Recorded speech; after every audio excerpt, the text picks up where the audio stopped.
Hello there, everyone. Welcome back to another video. Alongside me is, of course, the 9321, the Connected One, Mr. Ahsan Naeem. First time we've chatted in what feels like a long time, because football never really waits for anything or anyone or any particular moment. Mate, we barely even chatted before you got on because you were lagging about getting your coffee. How are you, Ahsan? Are you good, man? Are you well? I'm really good, really Good good. to hear. I survived a weekend in Porto, which is already something. I think it's mine and your fault that we lost. We did a video before the quarter final, the morning of the quarter final, both legs, morning of the semi final, both legs. We didn't do a video on the morning of the final because I was like, "Oh mate, I'm a bit hungover. I can't do this." No, And we saw what happened. So next it's entirely season, on you, of course. Yeah. next season I can't do that. I'm superstitious, and now I'm just like, ugh. Next season, I'm gonna have to do a video before every Champions League knockout side. Do you know what? I away from us jinxing and ruining Manchester City's Champions League final, I actually thought of you during the Champions League final because, like, I saw, I remember you saying to me that you don't really have anyone to chat to football over here, because you live in Ibiza, don't you? So you have no one to chat to over there about football, and you went and actually saw people. You saw people in Porto and City fans, and you chatted to people, didn't you, and stuff like that. And I remember thinking that must be ace. You must have enjoyed that, and I was happy for you. There was a lot of emotion around just in general on Saturday. Yeah.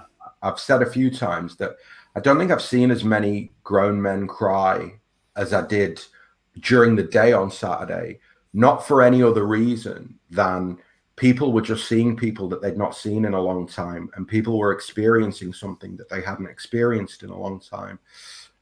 Yeah. And that made, you know, I don't want to downplay what the game meant, but I think that in hindsight, for a lot of people who went,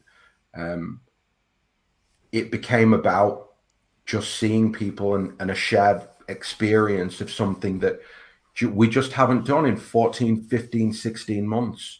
And somebody like me, who basically felt like he's been in some form of isolation for well over a year, to be able to hug my mates, to be able Yeah. to see people, was it was just really amazing. It was a really special couple of days, regardless of the result.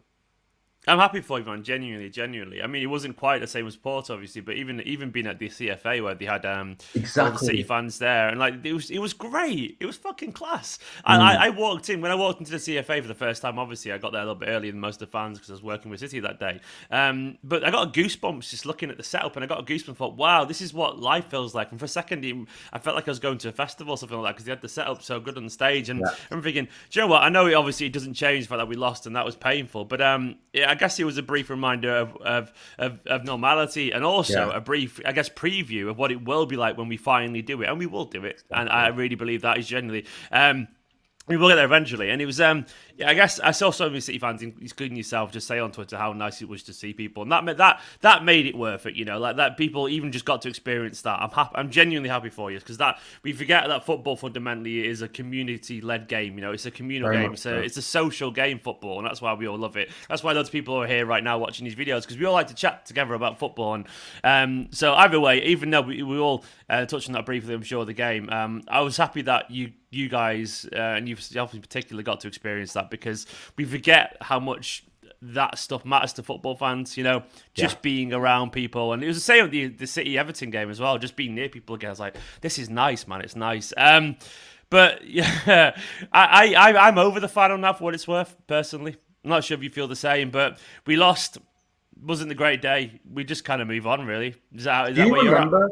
Do you remember after Paris, me and you did a video, and I said to you that the mountain that we needed to climb was to get to the final, I and that completely agree, yeah. actually it's a little bit of a free hit. Whatever happens, the fact that Manchester City will be in the Champions League final is the step. That was the step for me because a cup final ultimately is always a little bit of a lottery. You know, I don't want to.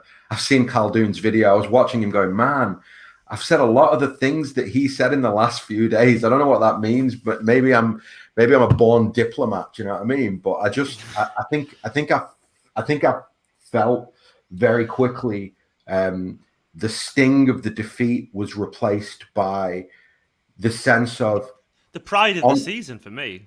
Yeah, like I think that the season as a whole has actually shown so much more than we thought it would. That it's kind of and I knew this would happen. I was absolutely sure that this would happen, that we were always going to be conditioned by the result of the Champions League final, because we'd never been there before, because of the emotion and the fact that we'd built ourselves up. It didn't matter that we'd won the league. It didn't matter that where we were in October. You see that in the reactions, that in the immediate aftermath, the season feels like a failure. People feel deeply, bitterly disappointed by it. Thing is, go on. I've realised, by the way, if you put the Champions League final in February, then you win the Carabao Cup and win the Premier League, recency bias, people are happy again. It's as simple as that. It's as simple as that, in my opinion. Absolutely. And I think also that there is the compounded element of the fact that you lost to Chelsea, having lost to Chelsea twice, and there is all of the which it's taken me a little bit of time to kind of understand and realize, is that, in the build up to those two Chelsea games, in particular the semi-final and even the league game, right?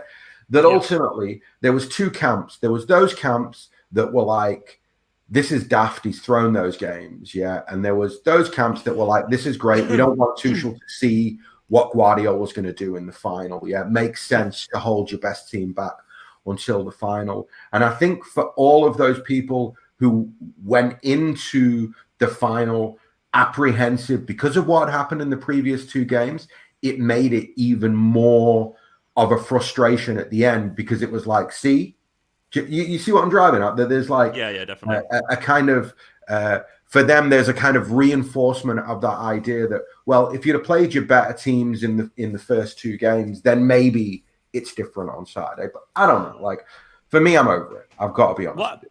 What I've kind of learned, really, is that most people are in the same place. They just take a little bit longer to get there. And what I mean by that is the resolution. Because I remember, I in life in general, not in Manchester City, I thrash something out. And I presume you're very similar. I thrash things out and realise where I want to get to very quickly. So if I lose something, I work out why it bothered me, and then I move on, because I think that's the best way to live life. And what I've realised is, like, so I've chatted to some City fans afterwards on socials or videos, whatever, and they're essentially, like, I explained my stance. And I personally found the selection annoying. I'm not going to get into it overall, but I guess the point is I found it annoying, but I accepted that and moved on relatively quickly, and as a result I got kind of like called a Pep apologist. And I guess the point I was making is that then I reversed the question, go, well, what do you want to happen? Are you Pep out? And they go, oh no. So what do you want to happen? Essentially you just want to moan for longer than I do. Because if you don't want anything to happen, you just want to moan longer. The only difference between me and you is I got to the bit where I'm over it quicker than you did, because I'd rather just move on and crack on with life. So I guess that's what we realize in general, is like,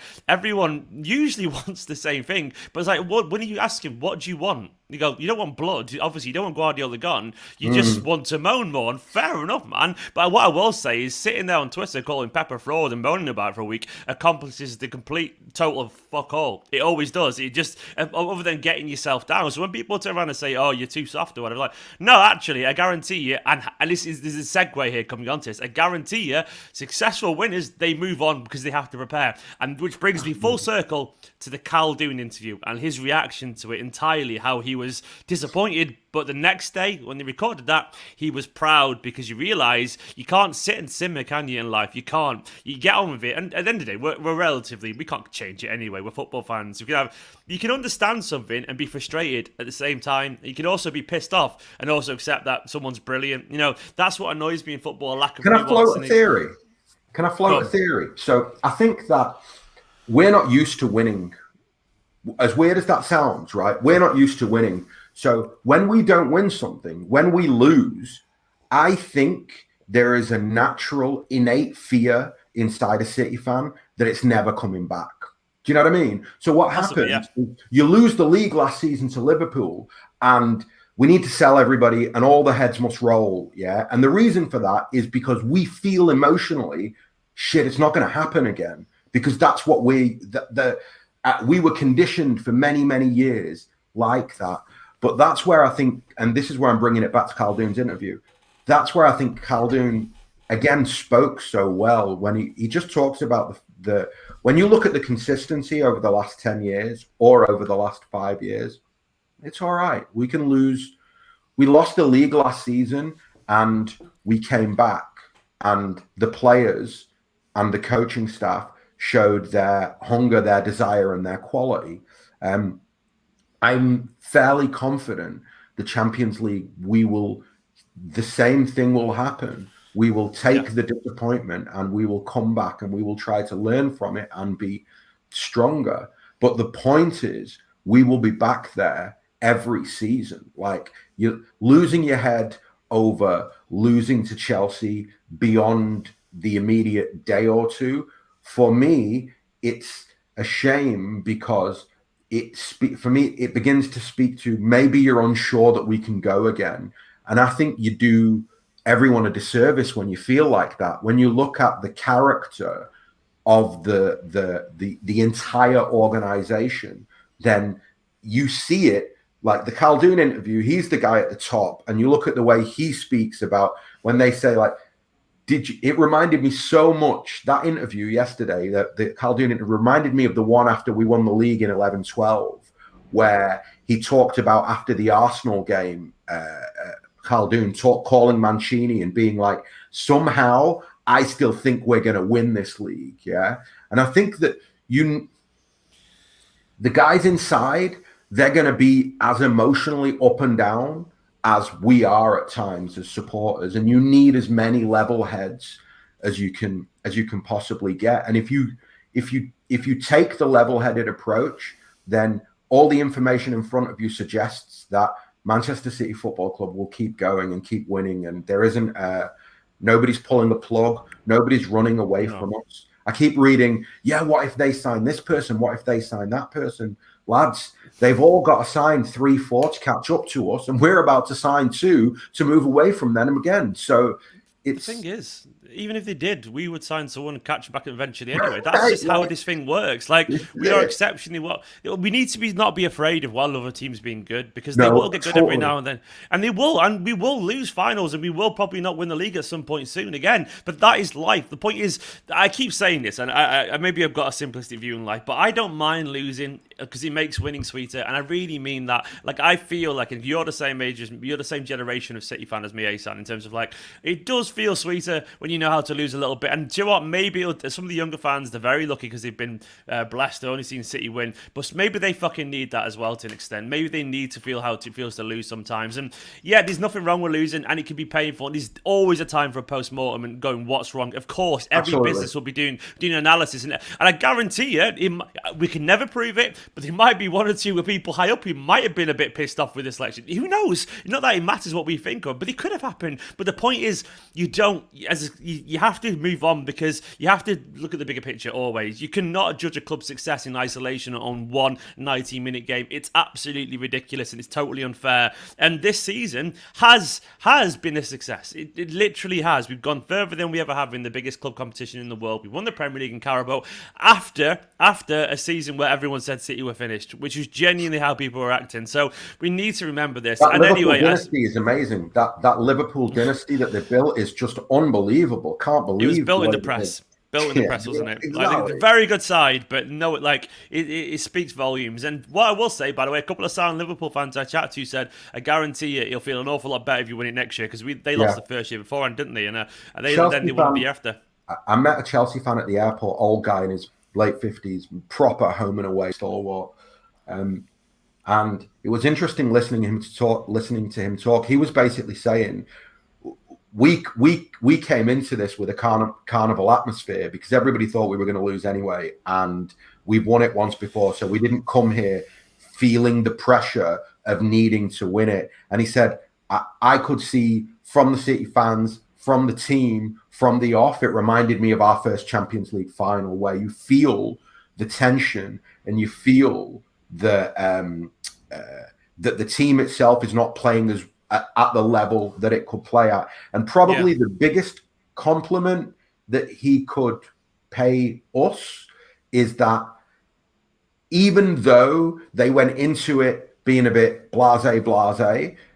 Winning it meant more than the previous one. You know why? Because he said we beat the best team in Europe to win the European Cup this time, and that's the thing that, like, you know, as for me as a City fan, he wasn't blowing smoke up my ass. He was going, we're buzzing because you are the best team in Europe and we beat you in the Champions League final. So that means more than. Exactly. But we move. We put that behind us, and as most people do, we get on with it. There's a super chat. I've lost it on the scroll now. It won't refresh in StreamYard. Apologies, but I remember I've written it down. It's from Ali. Ali, who said, the world could be on fire and Khaldoon could make me feel like it'd all get worked out. How confident we are after his video. Always Ali, always, man. He's a class act, and genuinely a class act.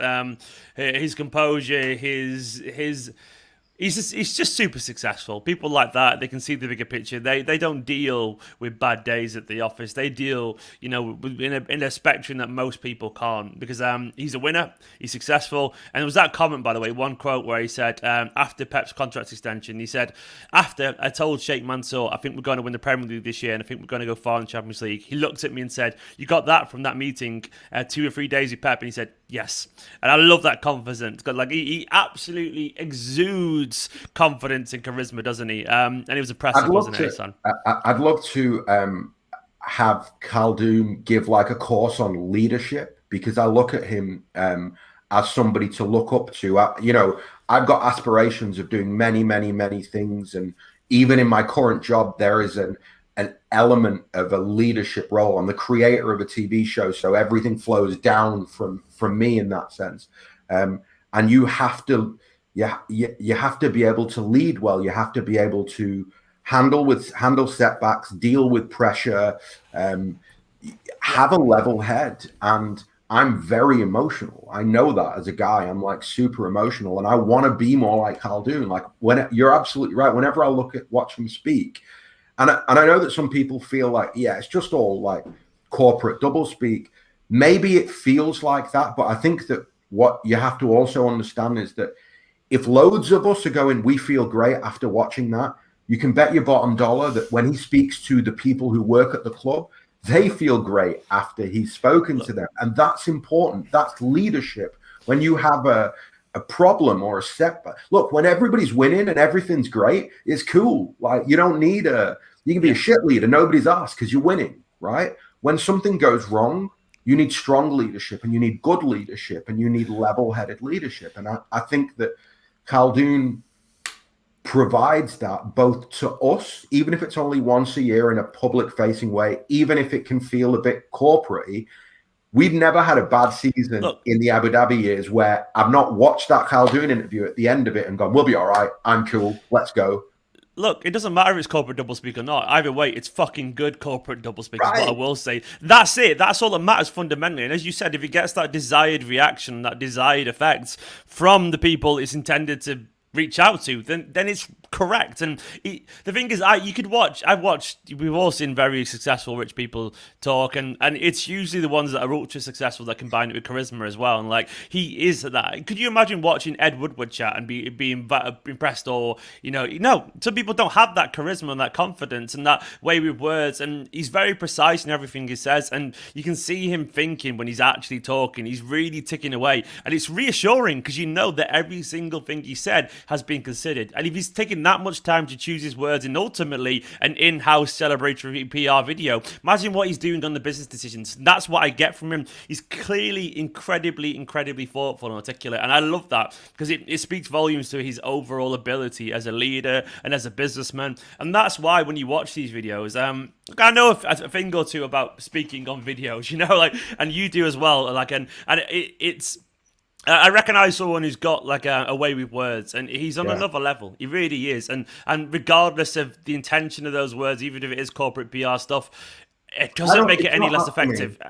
And it is. No, I agree. I think he believes it. I think he believes it. You can see it in his eye. He believes it. He's extremely confident. And why shouldn't he be? The guy is a natural born winner, and fundamentally, and you can sense that, and you can see it in the results. He's building a dynasty at Manchester City. If we were not already at that point, and it's like They have such grand designs, our owners, and you can see it and you can sense it. And every single time, I mean, we could finish 7th or 8th or 9th or whatever, and we could have a disaster. And he could do his interview, and I guarantee everyone would feel an awful lot better. And that's just telling for me. He's a warm hug of a chairman when he wants to be, and it's like, that's important.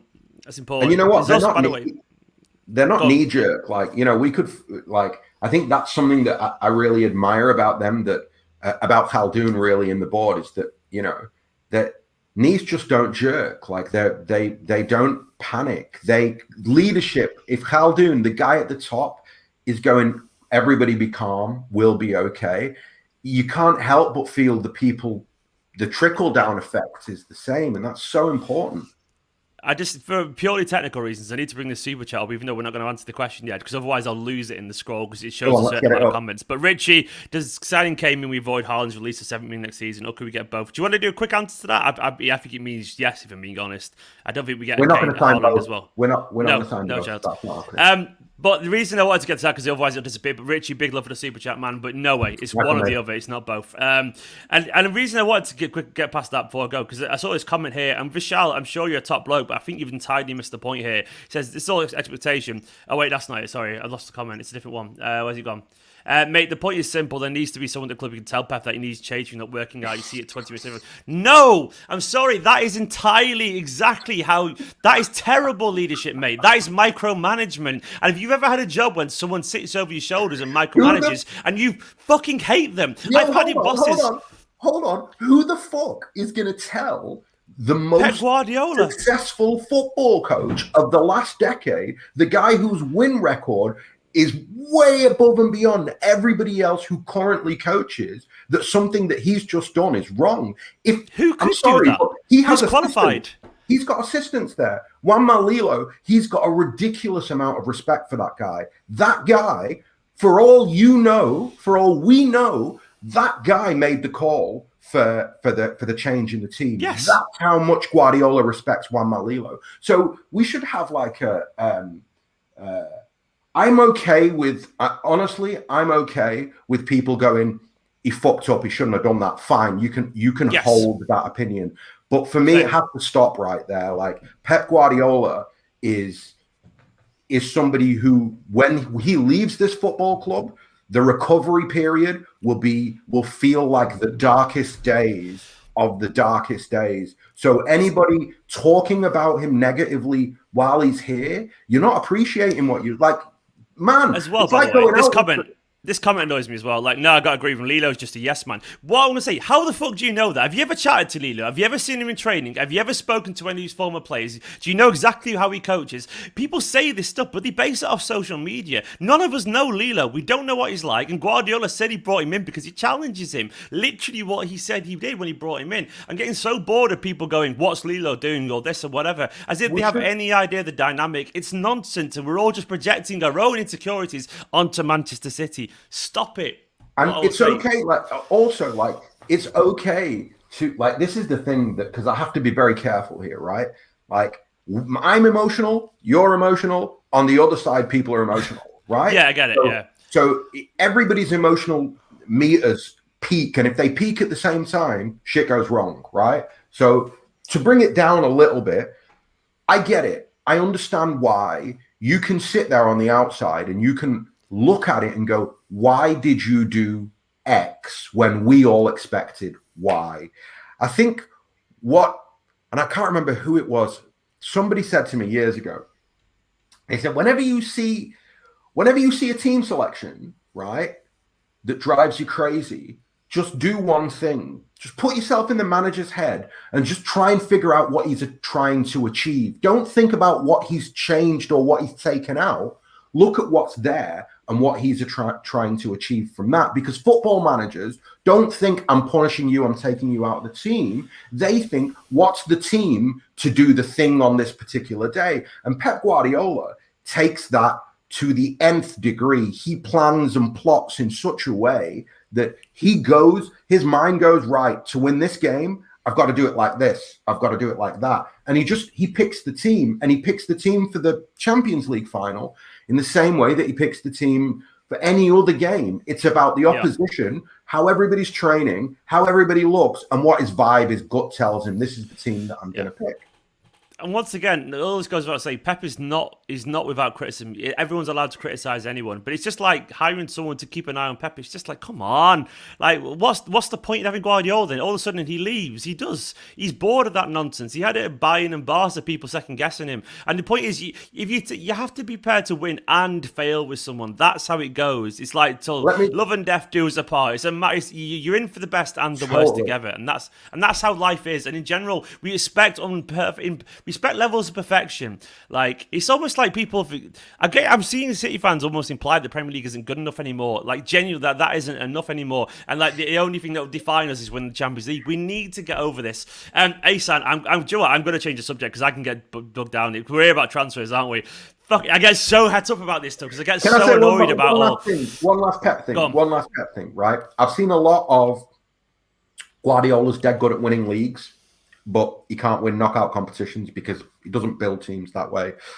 Honestly, I'm totally fine with that. If we never win another FA Cup, a Carabao, or Champions League, but we win the Premier League every 2 years from here to eternity, while Pep is here, beautiful. I'll take that. And the flip side of that is Rafa Benitez is a great knockout competition coach. We can go hire Rafa and win the European Cup next year. Who wants to sack Pep to hire Rafa? I don't think anybody does. So, let's be grateful for the guy that we've got, and we can be frustrated with him, and you can walk away from Saturday and go, Pep, you pepped that. But that's okay.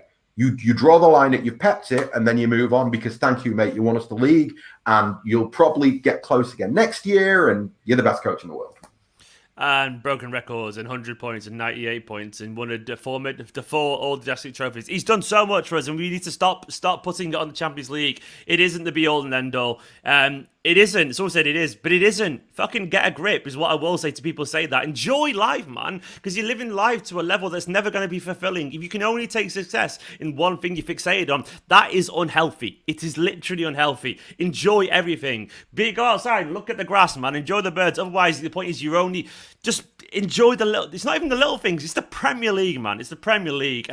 Anyway, Lagan says you must fail to succeed. Every trophy we don't win makes the next one we do even sweeter. Voilà. Exactly. Hey, fellas, transfers, but related to the Chelsea game, need some more legs in the team. Let's transfer related. It's fine. We've had this, but lack pace and the final shows. Possibly more pace in the team. That's probably not a bad shout, Jack. But either way, let's get on the transfers, man. Yeah, let's do transfers. Come on, let's go to transfers. Let's go to transfers because I could argue people all day. I'm about to break some hearts. Yeah, same probably as well, actually. Fundamentally, though, I think City are brilliant. It hurt, painful loss. Pep isn't perfect, but who is perfect? But he's more perfect than most. End of the story. Boom. It's not the end of the story. We'll go on forever. Anyway, right, let's get on to the big stories, basically. Khaldoon has said, and this kind of frames the next point I'm going to make, Khaldoon has said, it's not about numbers, it's about quality. The squad is phenomenal. You don't win the Premier League and you don't reach the Champions League final if you don't have an incredible squad, and we have that. We will bring quality in this squad for a couple of key positions. One of the things I've learned over the years is you need to consistently bring in talent into the team. Refresh, and particularly when you're at a high level, when you're on the top. Having won the Premier League, it's not the time to sit back and be a 10. He said, you're committed to bringing more talent in, blah, blah, blah. Basically, talked about strengthening while you're on top. And of course, this is all framed by that Sam Lee piece yesterday in The Athletic, where he says a whole bunch of players could potentially move on if the right bid was considered. The likes of Sterling, Jesus, Mahrez, and Laporte could possibly move on, and maybe there could be a couple of key signings in certain positions, but the market, according to Khaldoon, is going to be cagey. So firstly, mate, what did you make of all this? What did you... Big Love as well, saying, Pepin, this is not AFTV. Indeed, look at my Condolo. I pronounced it so badly. Sorry, mate, but absolutely spot on. Go on. Anyway, transfers. What did you make of Khaldoon's words yesterday, and what did you make as well, secondary, of the piece yesterday about the general vibe of the squad at the moment? Which one want me to tackle first? Because they're both quite big. Let's start with one about... signings in a couple of key positions first, I would say, from Khaldoon. Yeah. What are those positions, do you think? What are those positions? I think it's obvious that the only priority as we sit here today is to sign a number 9. I think that once they feel they've got themselves into a position where that's close, I think there are a couple of other positions that they are looking at actively. But it's not what Khaldoon said yesterday basically reinforced what I've heard and what I believe Pep and the staff want. And that is, the squad is deep and the squad is full of quality. So we don't need more squad players. We don't need Ferran Torres, Nathan Ake part 2, right? What comes next is 1 or 2 first 11 players.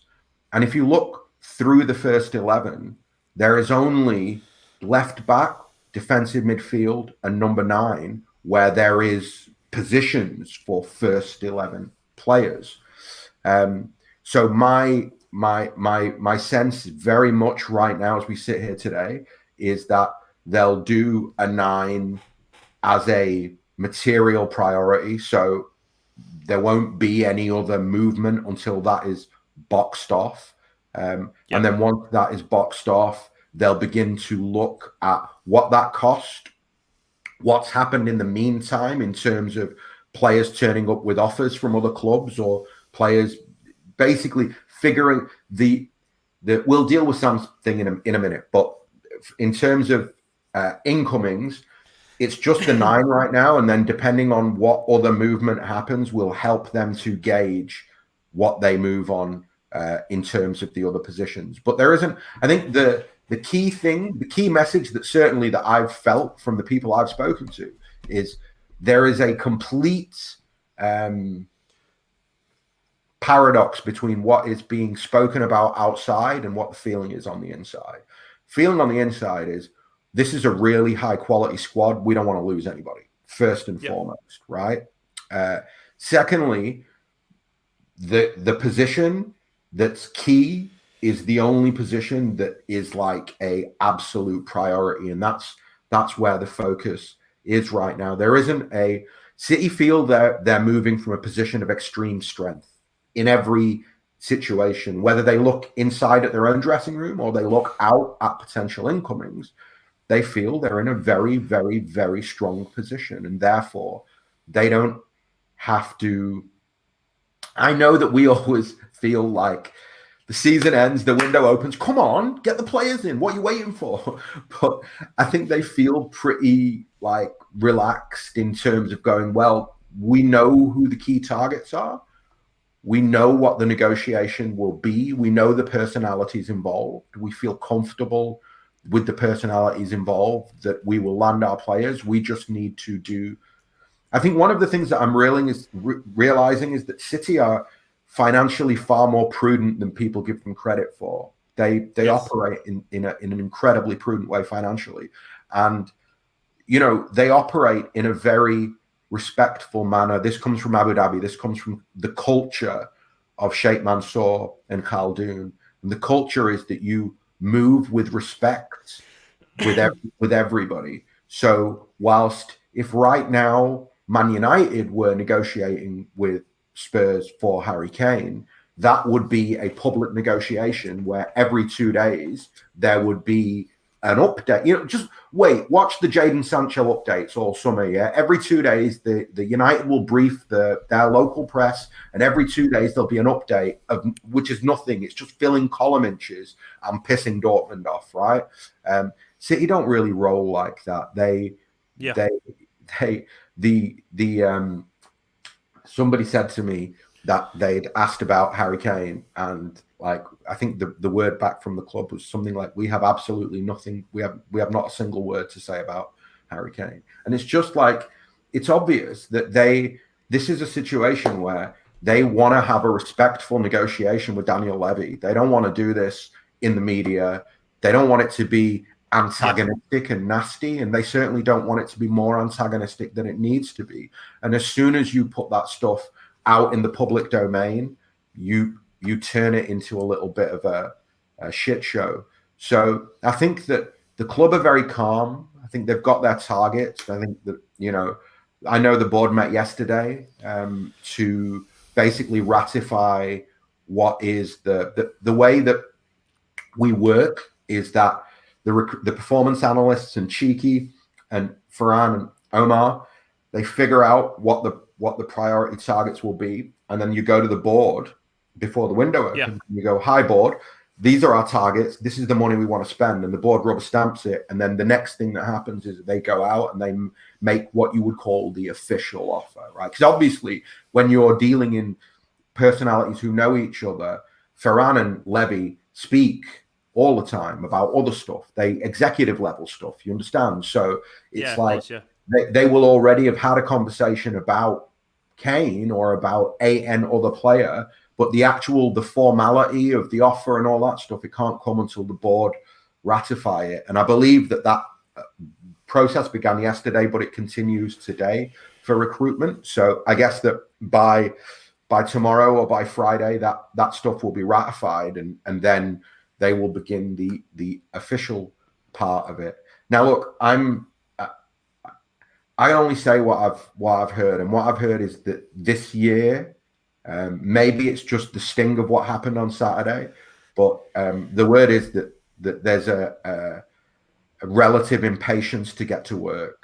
That they just want to deal with the things that Pep wants and just get it boxed off. So let's see how quick or slow they move.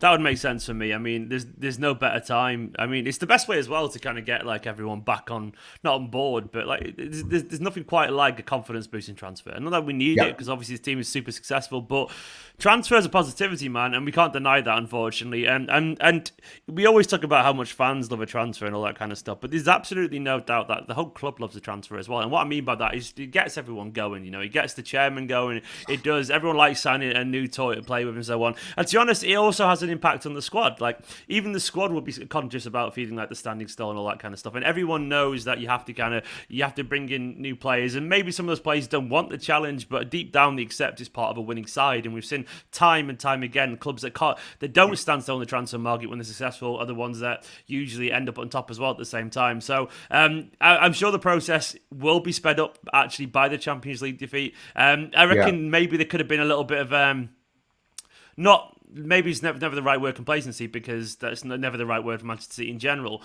But I would have said it would have been a little bit easier to sit back and revel in the success of the Champions League final victory if we'd won it, because it's human nature to sit there and do that. So I guess the fact that that's done over, no sitting back with a cocktail on the beach and enjoying life. Now it's like, right, we need to be ready for next season because Chelsea are a good side and we want to get ahead of the game. So I do think now is actually the time to be quite aggressive in the market, if we are going to be aggressive in the market, which I guess is the big question, really. By the way, there's a little bit of breaking news according to the aggregators anyway. Sport Build saying City have been in touch with Bernardo Silva's agency, which is run by Jorge Mendes, about a possible move in Frankfurt would like up to 40 million, which is interesting. That's the news today. I mean, I don't doubt they've inquired to a whole bunch of strikers personally, because inquiries are over. Inquiries are over. Like, when you see a story that says City have made an inquiry, City aren't run like that. They made inquiries in January, February. Well, that's what I mean. I meant broadly speaking, I don't doubt that City have already approached anyone on their list a while back. Exactly. I do believe that because they have.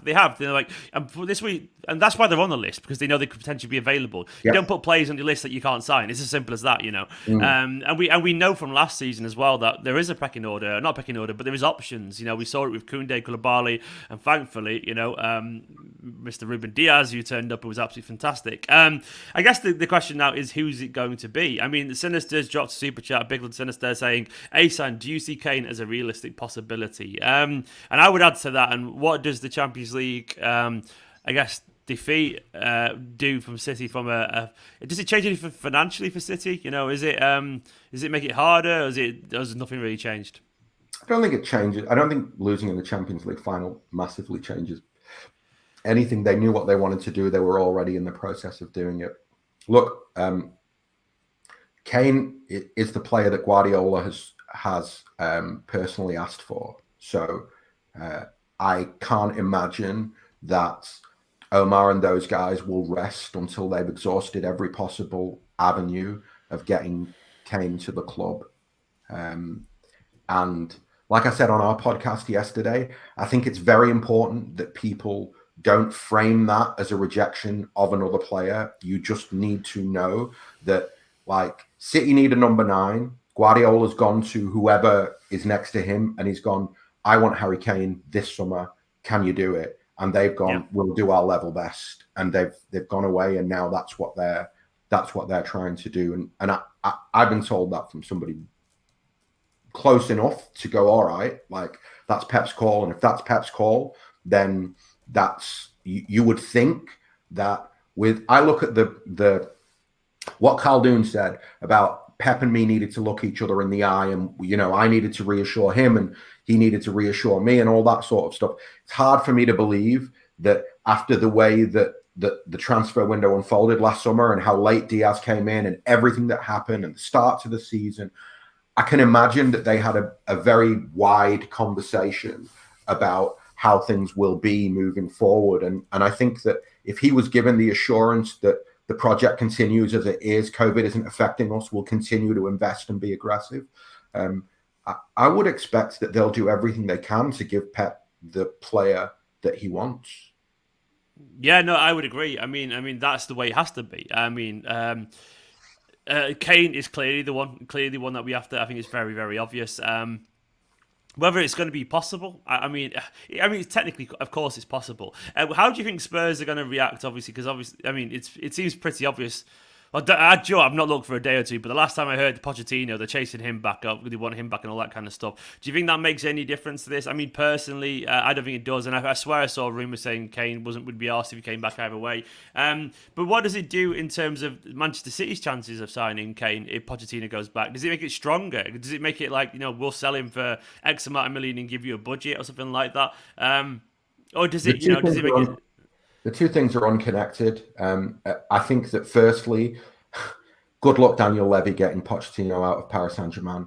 They're a little bit like Manchester City in that they've got a lot of money and a lot of power, and you can't just run roughshod over them. Yeah, they don't want to lose Pochettino. They've told him bluntly, mate, you need to get in front of the cameras and say that you don't want to be here anymore, and only then are we going to let you out of this contract. And Pochettino, I don't think he's a stupid man. I don't think that personally, I think that's a non-starter. I think that what's going to end up happening is Pochettino's going to end up signing a new and improved deal in Paris where he gets more power than he's currently got.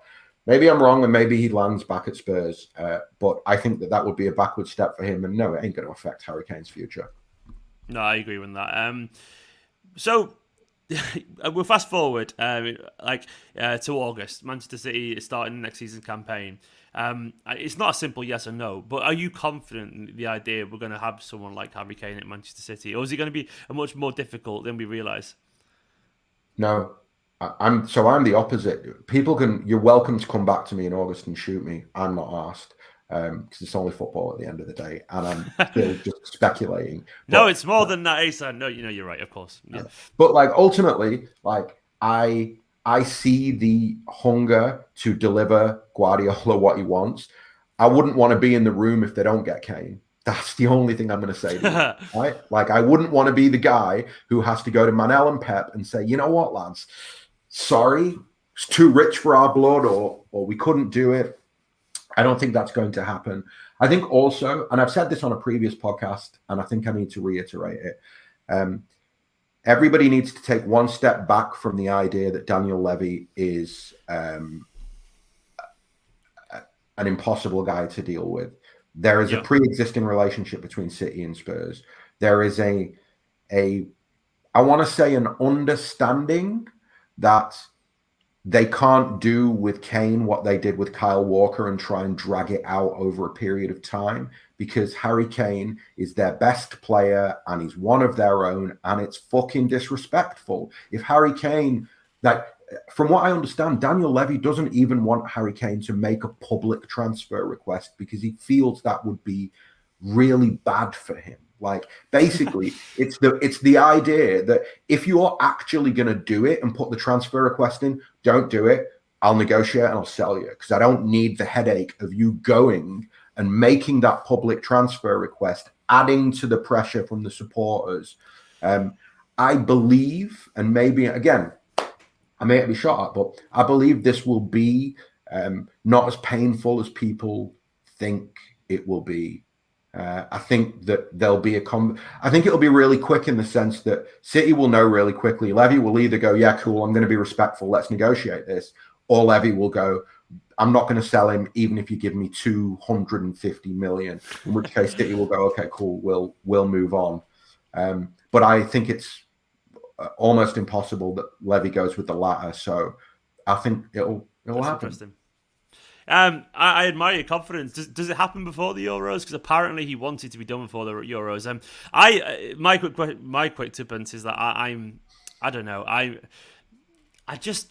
maybe I've got my cynical City hat on still. Like in general, not that I don't think we could do it. I just think it's going to be difficult, and not because it always is going to be difficult. I guess I think a lot of this depends on Kane, and like they might not want him to do this publicly, but I think he might have to personally.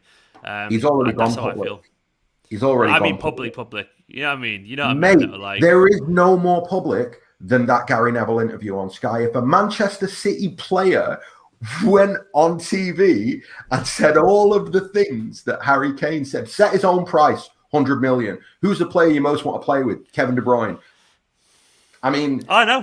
I've already seen Spurs fans say though. Well, I've seen Spurs fans say, well, they recorded that before the season ended. So I've already seen the mental gymnastics, is what I'm saying. So some people are still trying to excuse that, if that makes sense. Going, oh yeah, of course he wants to play with De Bruyne. Of course he does. I guess the point is I'm making, like, you might be enough, and you're very right. It's very public, and everyone can see it with half a brain. But Levy might go, well, they could just ignore it and hope it doesn't mean anything. Is what I think he might try and do. But don't you? But so all right. So let's talk this through, right?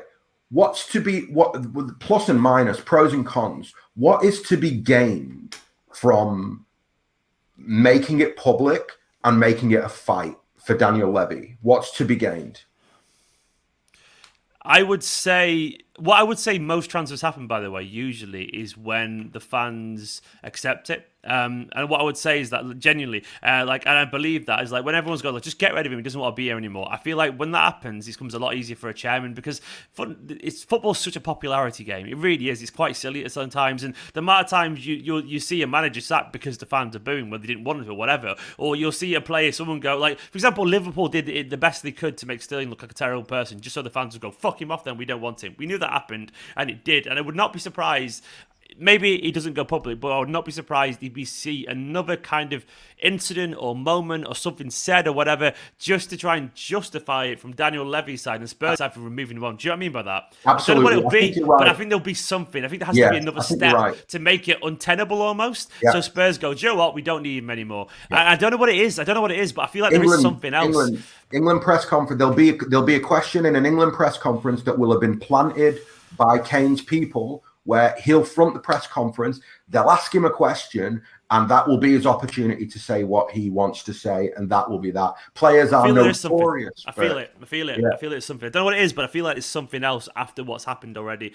And I could be wrong, it could happen anyway, by the way. I don't know. I think it's little things. I just feel like we'll end up with Andre Silva, and I'm not a problem with that for his life. I think he'd be very good. I just feel like we will. And once again, I'm not the kind of person to complain because I wasn't asked when we ended up with Ruben Diaz, and look how that turned out. And largely, these players that we end up with are usually pretty fucking good, so I'm quite relaxed about it. But it's just, I think it's because at the moment, by the way, Let me ask you a question. Just stop right there. It's a fair thing for you to say. I completely understand it. But again, it's always good to talk these things through and see them through to their logical conclusion, right? Yes. So look at what Khaldoon said about the importance of replacing Aguero, right? Look at how in his own interview they framed that thing as like because everything is very Manchester City is the type of organization where everything is very carefully, like, the messaging, right, is very carefully decided. When you do a video, when you do anything like that, it's very carefully decided. The way they frame the replacement of the number 9, the way he frames his conversation about transfers, it's like, I don't need squad guys. I've got squad guys. The only thing that comes in here are 1 or 2 at the very top, very, very, very top. And obviously the priority is to replace Sergio Aguero. Now, I appreciate that the pessimist in all of us can go, yeah, we're going to end up with Andre Silva. But Andre Silva doesn't fit the bill, does he? No, exactly. He doesn't fit the bill. It's not when your chairman and I think this is something that's very important to think about when they put the chairman in front of a camera, and the chairman makes a big deal about the replacement of Aguero, and chairman makes a thing about the importance. Don't you think that not only is that a message to the supporters, but that's letting the guy you're buying know, bro, this is big. You're coming to a big place, and we've got big faith. No, I agree. I would just count with that by saying you can't always get what you want. So maybe but yes. you're right, and that's not in a bad way. I'm not saying you're wrong because I fundamentally agree with what you're saying. I'm just the Champions League final titles, you can't always get what you want. You can. So you're absolutely right, and I do think Kane's our top target. And I think maybe as well. I'm as naive and as fickle as all football fans are, and our mood can change by the day. And if I see something that's very obvious about Kane in a positive way tomorrow, my current cynicism will change overnight, and it will do because that's how football. That's what it's like. So it will. But I think at the moment it is a little bit It's not quite. I wouldn't say it's quiet on the Kane front, but we've not really seen any links to that camp for a week or two because everyone's been busy, and that's understandable. And I do think actually it will start to speed up inside the next week or so, and it will. You can always read the room usually with these things, and I do think we're obviously in with Kane. We obviously are. Kane obviously would come to Manchester City if given the chance. And I haven't really seen the indicators yet in the press re-fees yet, if you know what I mean by that. Like, I've not really sensed them yet, so we don't really know what Spurs are going to ask for yet. I don't think there's been any realistic leaks about that, as far as I can tell, and we don't know how high City are going to go yet. And you usually know, you can start to piece a transfer together, can't you? Because there's briefings and all that kind of stuff. So it's going to be interesting to see where Spurs start and where Manchester City start. Because Harry Kane set the price. Harry Kane set the price. He did the interview. No way Spurs are selling for 100 million, are they, though? There's no way. Well, but there's no way that City are paying 150, 160 million. Like, that's not happening. This is the thing that City are doing this very quietly and very respectfully because they don't need to antagonize Daniel Levy. They're just going to go, look, there's a valuation for Harry Kane. That's the valuation. It's what we value him at. This is the offer. Let's negotiate. If you go, well, I want this, they'll just go, well, go and talk to Harry. See you later. Like, do you know what I mean? Like, good luck with your thoroughly unhappy player who you've just put an unrealistic price tag on when he is absolutely desperate to move. Yeah. And I think that if this, again, it's this, you can frame this in whichever way you want. Of course, Harry Kane's got a long contract. Of course, in the end, all the Daniel Levy cheerleaders in the media can write, Levy won't even sell for 200 million. But unless you live inside Daniel Levy's head, unless you're privy to the conversation between Levy and Soriano, you ain't got a fucking clue what he'll sell for. Yeah. And I think that there's of course, your negotiating position should always be, it's a lot more than you're prepared to pay. But then you just slowly come down from that and you end up meeting in the middle. It's like, the point is that City won't begin the dance unless at the end of the dance, they take the girl home. Right? Like, if the idea is that we're going to be messed about by Levy, he's going to be like, somewhere up in the clouds, they'll tell him to spin because they know nobody else is paying that. No, I agree with that. I agree with that. Of knowing that in this summer's market, nobody can really challenge them for players, especially when, the way that it was characterized to me was that Harry Kane is Kevin De Bruyne. Kevin De Bruyne single-minded, made a decision. I only want to go to Man City, right? And City just went, okay, cool. Then we can negotiate this over 6-8 weeks, whatever. At the end, we'll agree a fee and we'll bring him. And I've been told it's the same with Kane. Kane has told his brother, Daniel Levy, anybody who listen, I only want to go to Man City. So this summer, I only want to go to City. I want to go play for Pep, make it happen. So we just have to see now whether all of those things, the weight of all of those things ends up with the transfer happening. I think we'll know as well, genuinely, because I think what we'll see is, well, I agree with that. City won't go into this dance unless it sounds reasonable. And if Daniel Levy goes, I want 250 million, City, right, I'll see you next summer, whatever. They'll just back off straight away. Because if he says something like, I want 160, City will be like, wonder if we can negotiate him down by 30 million, something like that, But there needs to be a potential, there has to be that, like, if he comes to the table, Daniel Levy, and he's saying something like 150 or something like 160, it's a lot of fucking money, and City won't pay that. But they'll go, I wonder if we can negotiate him down with an exchange or with something like that, and eventually over time, that. But then, even then, to me, if someone said like 150, that's obviously a start of a negotiating point, and it obviously will change. And then, so I think at that point, we'll know. I think we'll know. We'll know in a week or so how we feel about all this. I really do believe that. So Kane is obviously Manchester City's target. Would you be disappointed then if it wasn't Kane? If it was someone else? Because I mean, obviously, yeah. I guess that yes. Yeah, very much so. I don't think. I don't think that you. I don't think you can set yourself up for. I don't think you can set yourself up for something that important, a cog in your kind of tactical framework that's that important and that high level, and then compromise for Andre Silva. And I like Andre Silva, decent player. I think that Haaland, Kane, Lukaku are the three that I kind of look at and Haaland only because of his youth.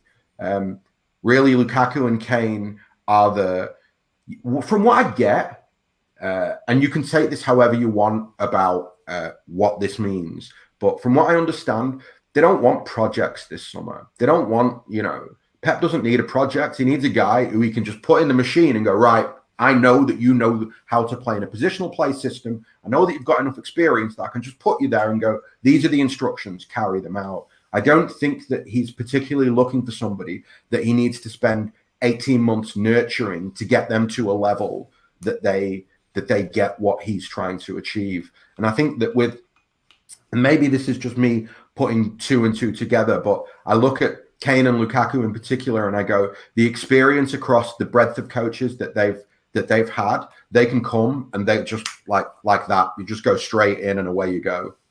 Sure. I mean, I don't fully think that would I guess you're implying Haaland is not that. I mean, I would say Haaland's a project in the way Phil Foden's a project. Immensely talented, but room to improve. So I think he'd still be very successful. But I think you're very much... he's got a lot to learn. So I'd agree with that in general. But I think he's one of those projects that would still score you 35 goals a season. So it'd be like, okay, bit raw on the ball, but we score a load of goals to be worth it. But either way, he's not going to happen now. I've made my peace with Haaland. And I've gone back to my initial view of Haaland from 2 months ago, where I didn't think we were going to sign him and I thought there was no chance. And that's how I feel now, personally. Let's get on to someone else. Jack Grealish. That's been back and forth in terms of the hype and not the hype. And I think I know your relative views on Grealish in general, but from the Birmingham Live, I don't know if that's reliable or not. Who was it? It was a journalist called Ashley Priest saying that Grealish apparently is not for sale at any price. Well, Guardiola spoke to his admiration of Grealish before. There's nothing more in it, and he probably will be staying. And I've seen some people suggest in the Twitter sphere that he was very close at one point. What do you make on the Haaland thing? Do you think the interest is real? I mean, away from your personal feelings from Haaland, do you think the interest is real? Do you think City are in for him? Haaland or Grealish? Sorry, I meant Grealish. Did I say Haaland then? Long day. I definitely meant Grealish. City love Grealish, but they won't sign him unless they sell a player this summer. So he's not actively being worked on as a transfer right now. That's just a rumour. And also, I have to say this. Football fans' confirmation bias is like over the top. Yeah.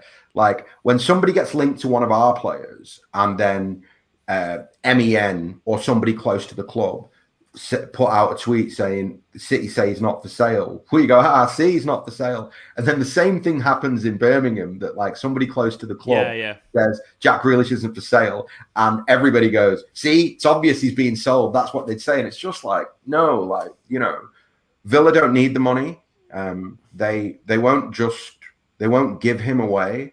I think City would have to come with a ridiculous offer. I don't see where they're not there. They're not there right now. Maybe next week Raheem Sterling goes, I'm not signing a new deal. I want out of here.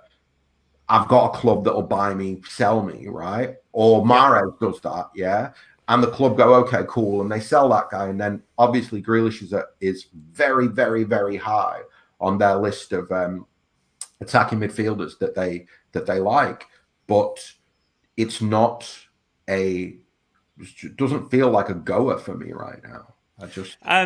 It doesn't for me either. And maybe I'm wrong there, but I do feel like he's very much a circumstantial signing. And obviously there's always circumstance for every signing, but it does feel like someone's got to leave if he comes in. And Maybe not, but like genuinely, that's how it feels for me.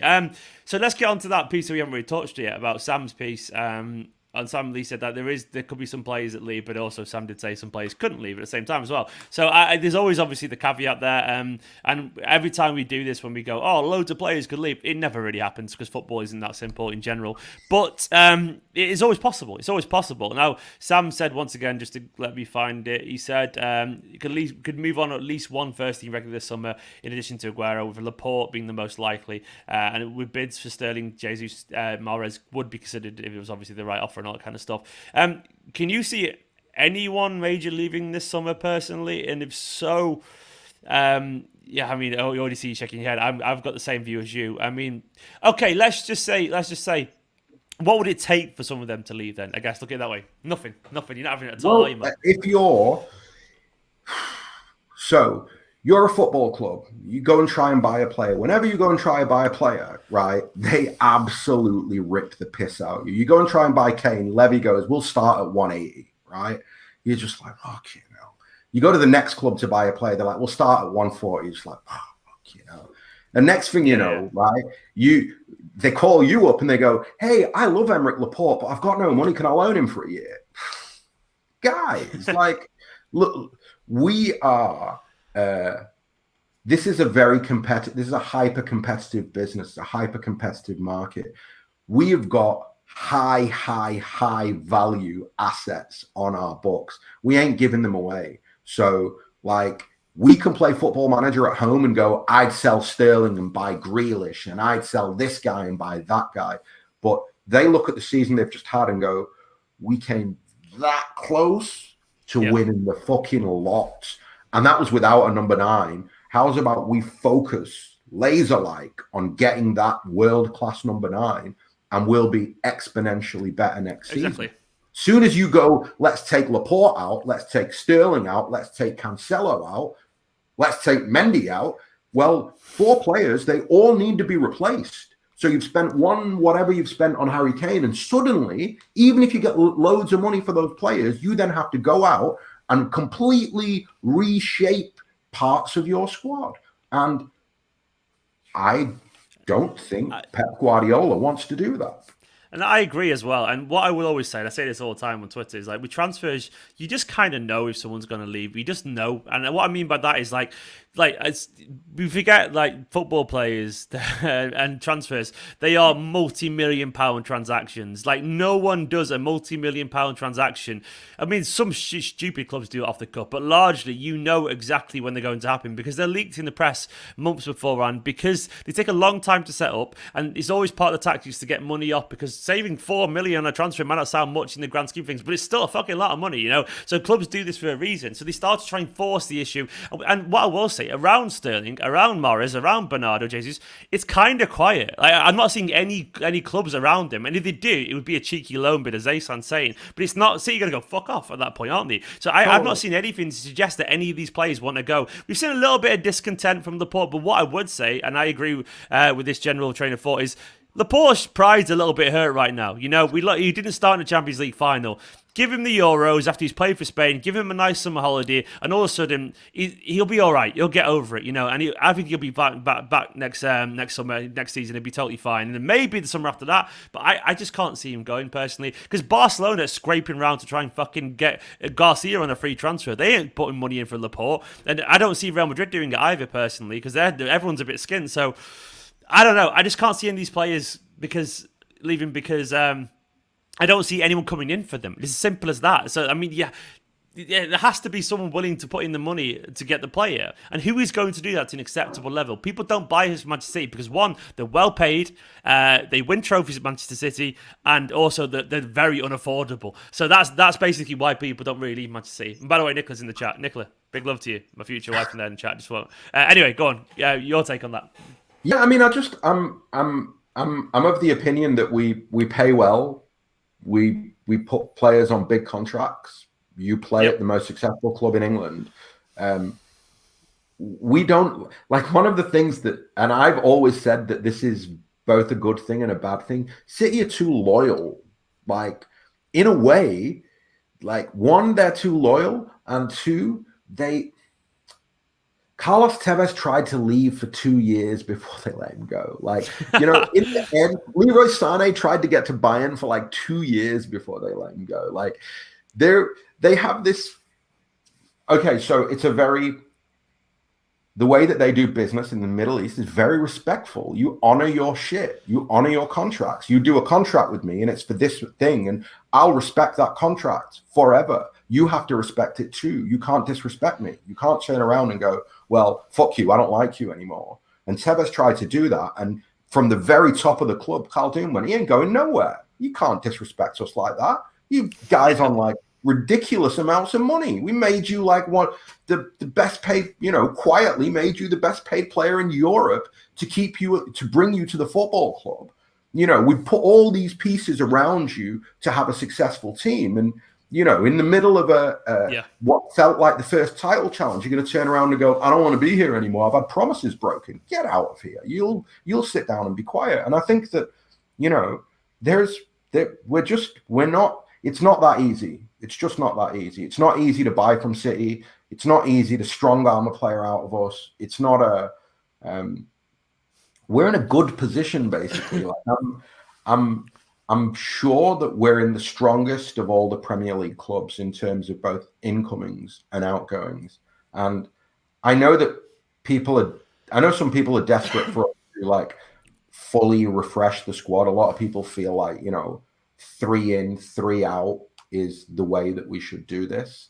I think that my only fear, and it's a genuine fear, is I think the success we have is based on the quality of the squad, not the quality of the 11.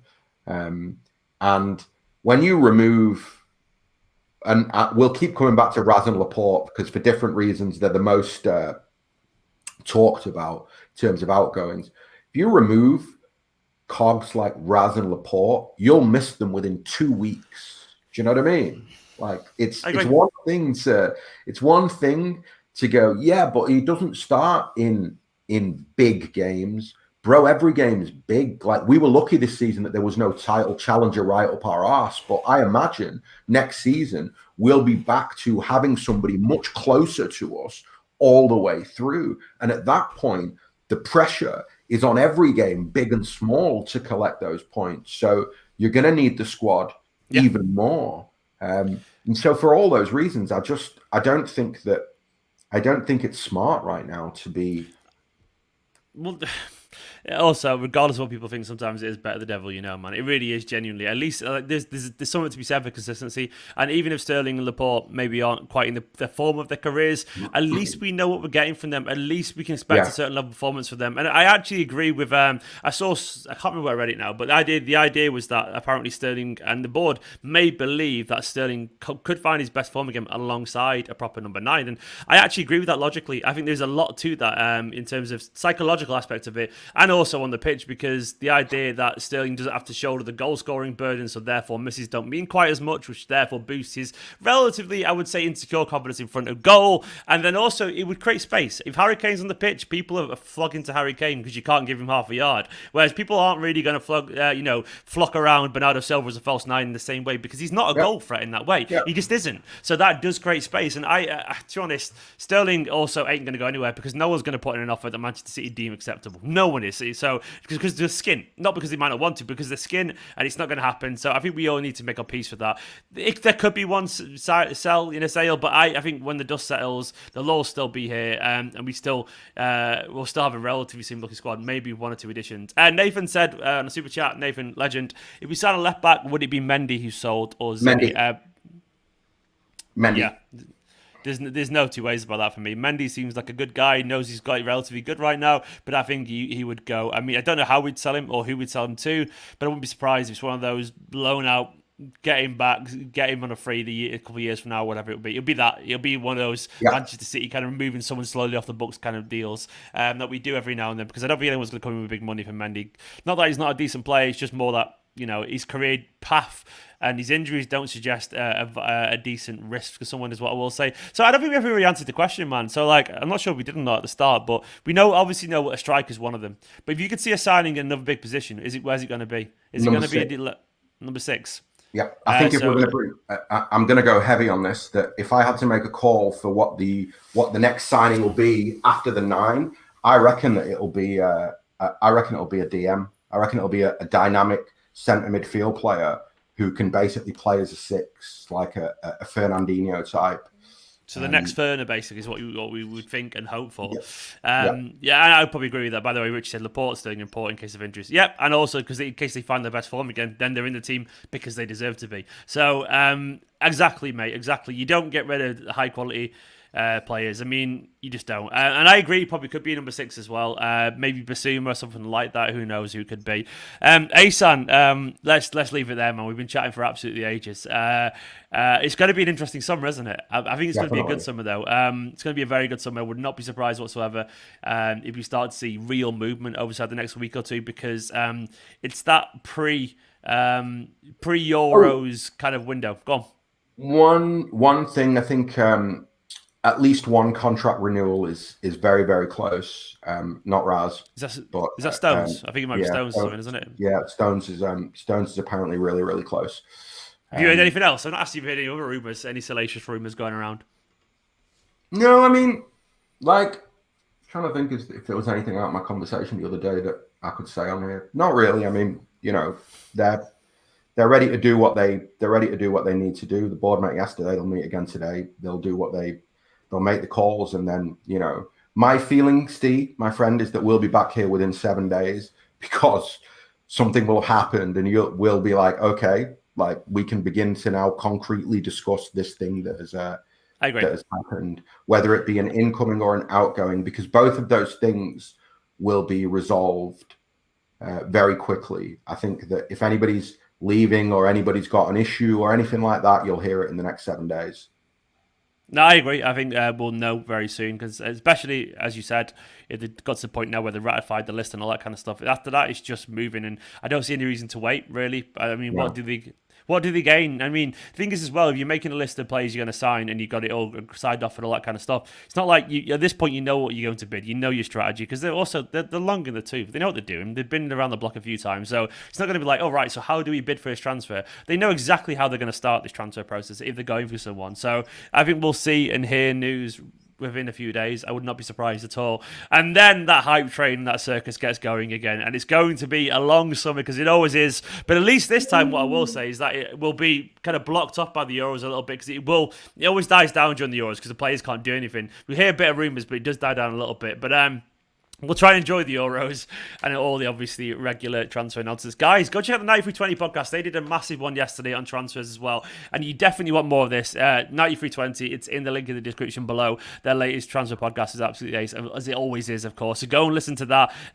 It's wonderful. 9320 is wonderful as well. For now, they'll have a lovely day and move on for your own sake, and move on for the Champions League. Trust me.